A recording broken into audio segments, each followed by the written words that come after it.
Professor Goodacre, Francis Hill Fox, Professor of Religious Studies. I apologize. I don't know why I always get goofed up there. Did Paul exist? I know this is something that you're like, what in the world?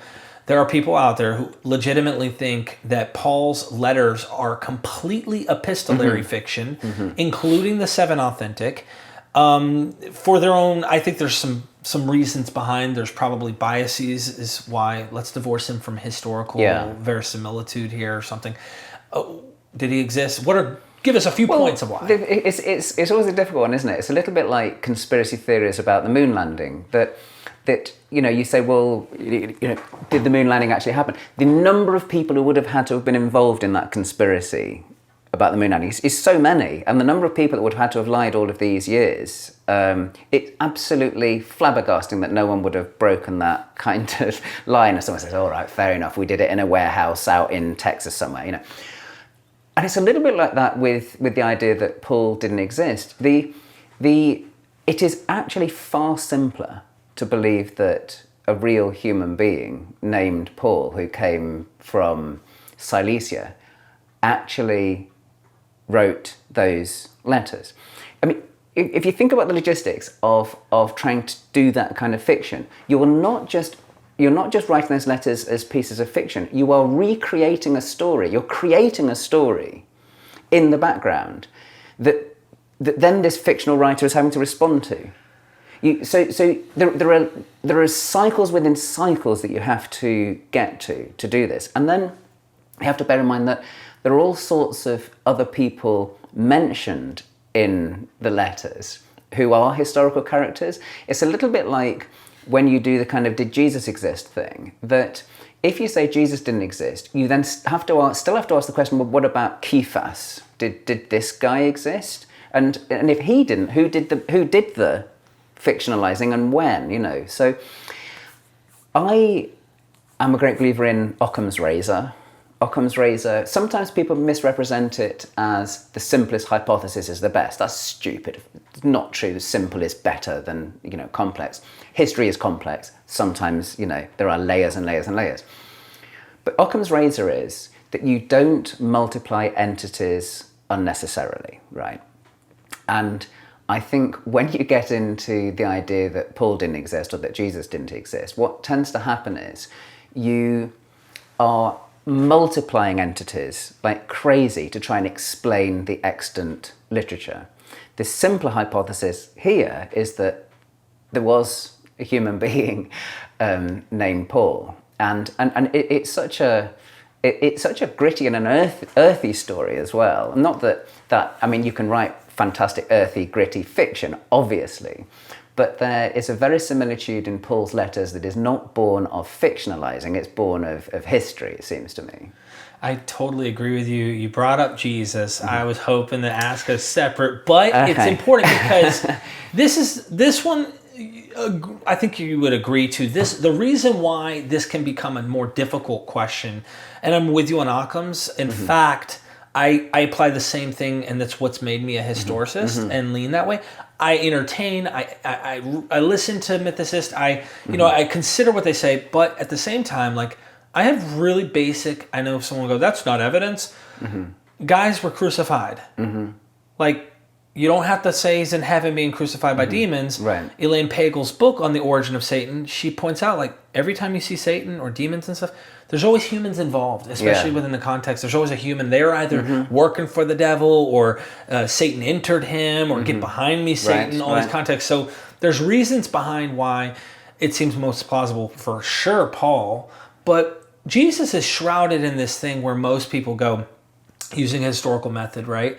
I love your thing on the empty tomb, but we're not going to go there because I think it's like you don't even have to say that there's an absolute miracle here to still say something could be going on here. And I say that to say, like, you might draw a different conclusion, but walking on water, these type of things, right?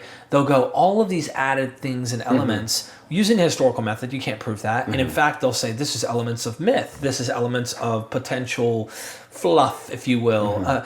It takes them away from history. It takes them away from reality. And therefore they go, there's so much myth. There's not a guy. But then people like Dr. Eerdmans go, come on, guys. Like, you're doing yourself a disservice. So what evidences make it pretty clear on like a common sense approach without ad hoc propositions why there was a historical Jesus? Well, I think one of the ways that I'll put it is that you have to ask, what kind of evidence would you expect for somebody like Jesus? In other words, why do we think Pontius Pilate is a real person in history and not someone made up in the literary sources? Because we've got coins that say Pilate on it. Because we've got a dirty great step which somebody found at Caesarea that's got Pilate written on it. So we know that he's a historical figure. But of course he was a political figure, the kind of person that did mint coins and that did have his name written on big steps. Jesus isn't like that. Jesus isn't minting any coins. He's not leaving behind any clay tablets or he may not anything have like been able that. to write. Right. John 8's he writes in the ground in John 8, but that's it. Yeah. In Luke 4, he seems to be able to find his way to Isaiah 61, which is quite amazing.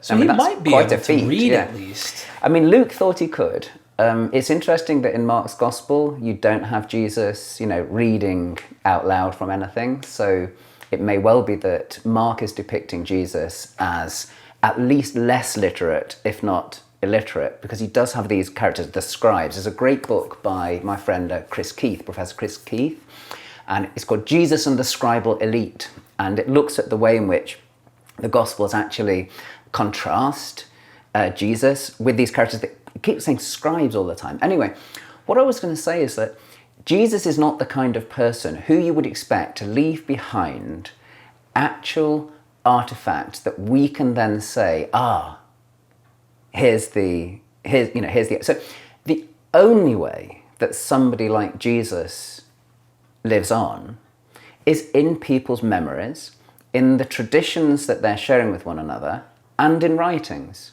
So if we ask the question, have we got that kind of evidence? Yeah, we have. That's what Paul's letters are, that's what the Gospels are, and so on. That's what you would expect to have. It isn't, I don't think, a rational position to say, well, I doubt the existence of this person because we don't have any of that kind of material that we have when it comes to Pontius Pilate. And let's face it, there are all sorts of other characters that we don't have that kind of evidence for as well. What about John the Baptist? Mm-hmm. John the Baptist didn't mint any coins. He gets a reference in Josephus. Right, he gets a reference in Josephus. But maybe Josephus was making that up. I mean, he wasn't. He wasn't. But you can always do that. So what about Theudas? What about the Egyptian? These other people that Josephus mentions. Did they really exist?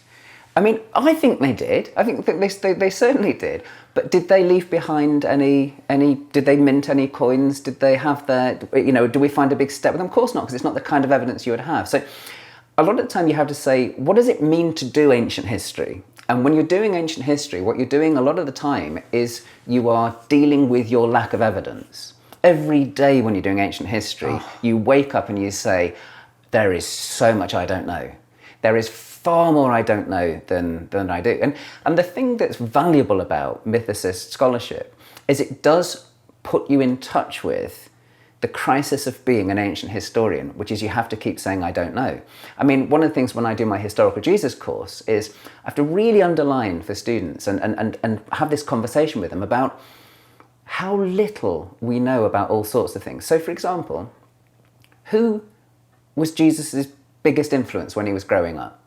We have no idea whatsoever. Mm-hmm. We can guess that it was maybe Mary or Joseph or maybe, when he started following John the Baptist, maybe it was him, but we don't know. I mean, maybe there was, it was Rabbi Nathaniel, at the Nazareth synagogue. We just don't know. We have no clue, not the faintest idea, And that's just to take one thing. We could go on like that all day. I mean, everybody thinks with great confidence Jesus was a carpenter. Well, how do we know that? One offhand remark in Mark chapter 6, which says, is this not the workman? Is this not the craftsman? Something like that.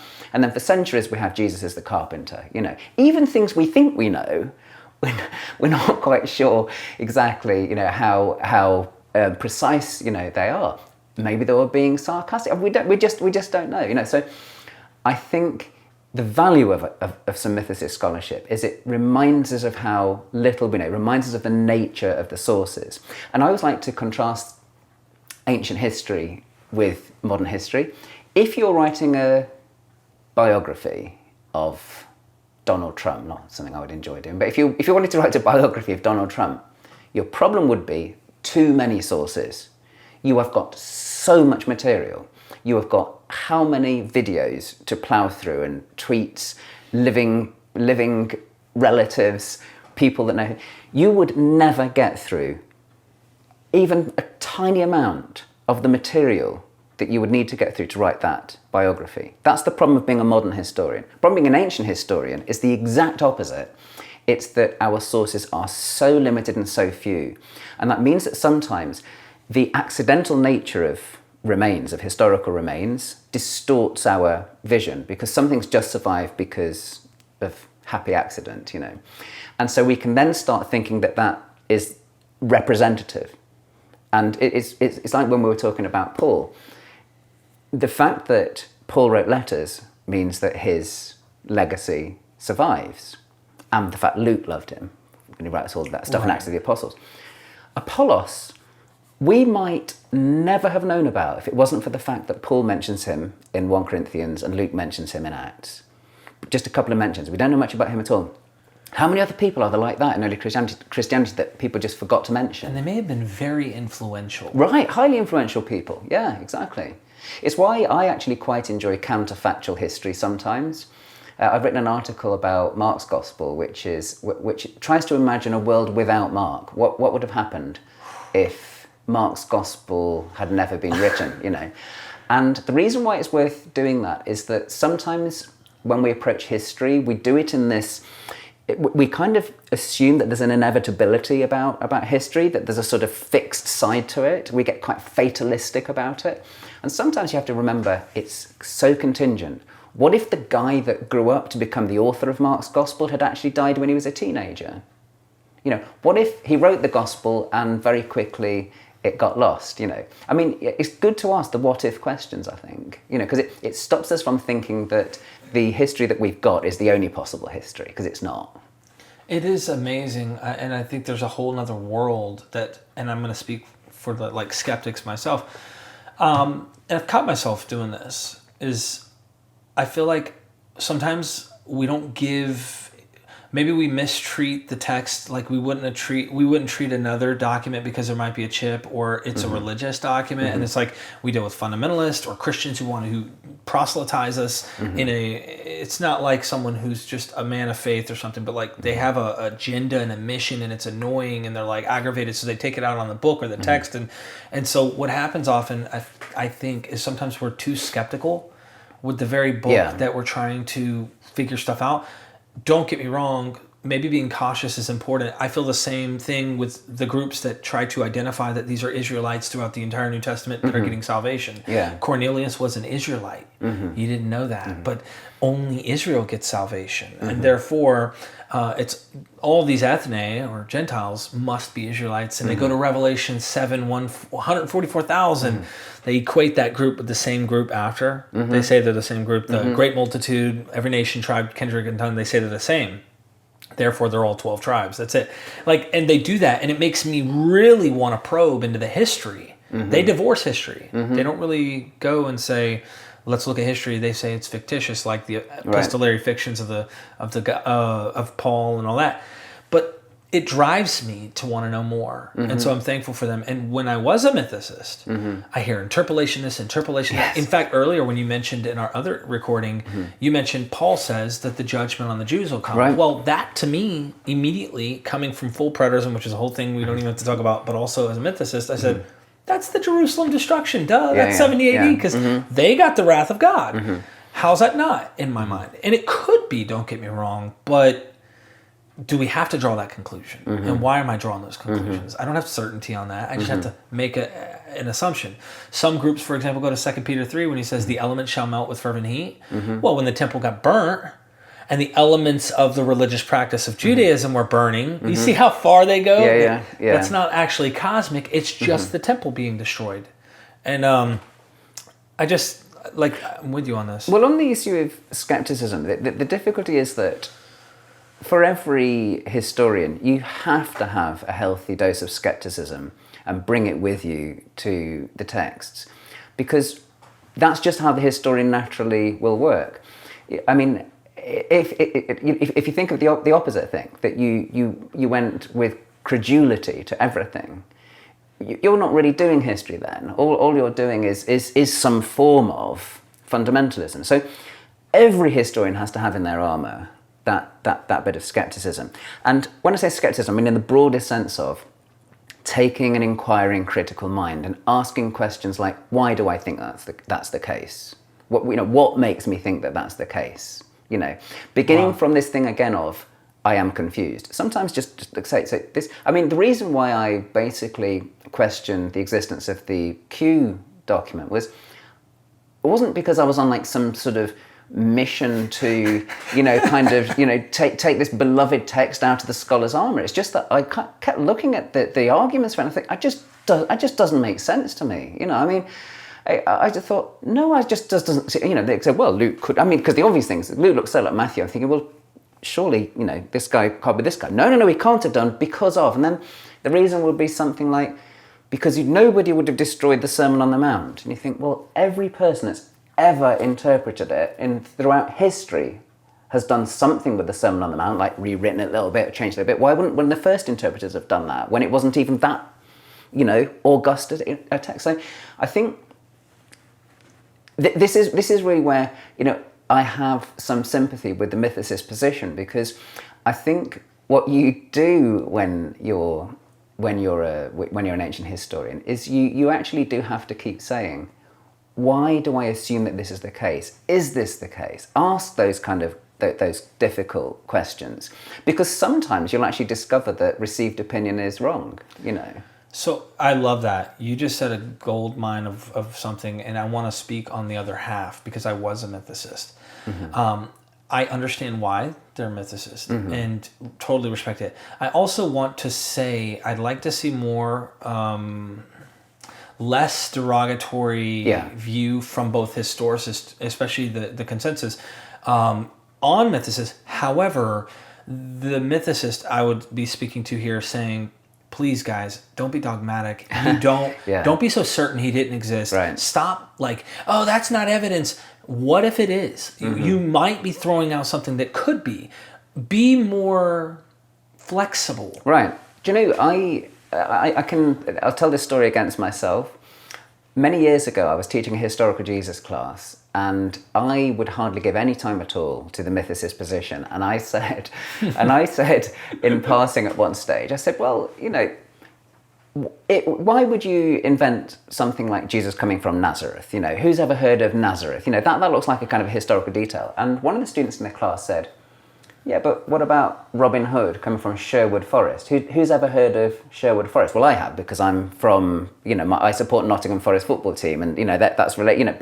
But not many people have heard of Sherwood Forest, right, except in connection with Robin Hood. And this student said, what happens quite often with a mythical figure, with a legendary figure, is they are associated with some unusual, never heard of before place. It goes back to this whole thing of kind of having some degree of kind of mystery and secrecy about the figure that then is unveiled. So I stopped saying stupid things like nobody would have made that up, because it's quite clear that you often have legends and myths where, and I don't know, to be clear, I don't think it was made up. Right. I think Jesus was associated with Nazareth, and I think the fact that Mark calls him Jesus the Nazarene, in spite of the fact that Jesus seems to live in Capernaum in Mark's Gospel, it's like, what's going on there kind of thing. But so I do think there was a historical place, Nazareth, and that Jesus, was probably brought up there. I think that's the best explanation of the data.